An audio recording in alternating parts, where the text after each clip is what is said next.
رسول اللہ صلی اللہ علیہ وسلم نے فرمایا یا معاشر شباب من استطاع منکم الباء فلیتزوج، اے نوجوانوں تم میں سے کوئی شخص استطاعت رکھتا ہے شادی کرنے کی تو اس کو چاہیے کہ وہ get married as soon as possible, فانہ اغض للبصر واحسن للفرج، کہ یہ آنکھوں کو نیچے کرنے کے لیے اور پرائیویٹ پارٹس کو پروٹیکٹ کرنے کے لیے بہت کافی ہے۔ بہت امیزنگ چیز ہے یہ شادی کرنا، انسان کو گناہوں سے بچاتا ہے۔ وَمَن لَّمْ يَسْتَطِعْ، اور اگر تم میں سے کسی میں استطاعت نہیں ہے فَعَلَيْهِ بِالصَّوْمِ، تو پھر اس پہ کیا ہے؟ How should he control his nafs and shahwa? By صوم، by fasting. فَإِنَّهُ لَهُ وِجَاءَ، because it's a shield for him۔ کیوں یا رسول اللہ آپ نے فاسٹنگ کی، اپنے آپ کو بھوک رکھنے کی بات کیوں کی؟ کیونکہ یاد رکھیں انسان جب کھاتا ہے نا بہت زیادہ، یہ ڈیزائر ہے انسان کی کھانا، اور جب انسان بہت زیادہ کھاتا ہے تو پھر اس کی شہوت بڑھتی ہے۔ Eating more food might entice you to do sin۔ خالی پیٹ سے گناہ نہیں ہوتے، جب پیٹ انسان کا بھرا ہوا ہونا پھر ہی گناہ ہوتے ہیں۔ So eating is a desire and suppressing it، اس کو اپنے نفس کو، اپنی جو نفس امارہ بالسوء جو گناہوں کی دعوت دیتا ہے اس کو ویک کرنا ہے۔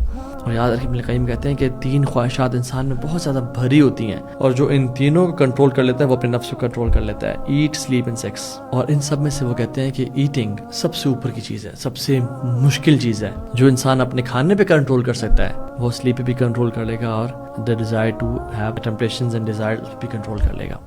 مجھے اب یہ بتائیں کہ اللہ تعالیٰ نے ہم سے یہ وعدہ کیا ہوا کہ میں تمہارے لیے، تم جو دنیا میں مانگو گے میں تمہیں عطا کر دوں گا، تم جس چیز کا سوال کرو گے تمہیں عطا کر دیا جائے گا؟ یا یہ وعدہ کیا ہوا ہے کہ ہم تمہیں آزمائیں گے اور تمہیں ٹیسٹ کریں گے اور ٹرائی کریں گے؟ انفیکٹ اس دنیا میں اللہ تعالیٰ نے ہمیں بھیجے ٹیسٹ کے لیے ہے۔ اللہ سبحانہ وتعالیٰ ہماری طرح، ہم انسانوں کی طرح لوگوں کو وہ کہتے ہیں نا گولی کرانا یا لارے لگانا کہ نہیں ہو جائے گا جی اور نہ کرنا ہو۔ اللہ تعالیٰ کلیئر ایکسپیکٹیشن سیٹ کرتے ہیں کہ ہم تمہیں آزمائیں گے اس دنیا میں۔ ام حسبتم ان تدخلوا الجنہ ولما یأتکم مثل الذین خلوا من قبلکم مستهم بأساء والضراء وزلزلوا حتى يقول الرسول والذین معه متى نصر اللہ الا ان نصر اللہ قریب۔ کیا تم نے گمان کر لیا کہ تم جنت میں ایسے ہی انٹر ہو جاؤ گے اور تمہارے اوپر آج ابھی تک وہ حالات نہیں آئے جو پچھلے لوگوں پہ حالات آئے تھے؟ ہم نے ان کو آزمایا تھا اور ٹیسٹ کیا تھا اور ان کو ہلا کے رکھ دیا تھا، حتیٰ کہ ان کے رسول اور ان کے جو رسول کے ساتھ لوگ تھے وہ کہنا شروع ہو گئے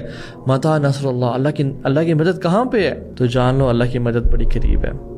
اس ٹائم میں don't wait and see, rather it's time to work and trust Allah سبحانہ تعالیٰ۔ اپنی انسان ایفرٹ کرے، اپنی جان مارے، اور اللہ کے جو ٹائمر ہے، اللہ کا جو کلاک ہے اس پہ اعتبار کرے کہ جب رب چاہے گا بہترین تب وہ فیصلہ کرے گا۔ ہمارا کام ہے ہم اس ٹائم پیشنس، صبر، جو ہم کر سکتے ہیں امت کی خیر کے لیے وہ کام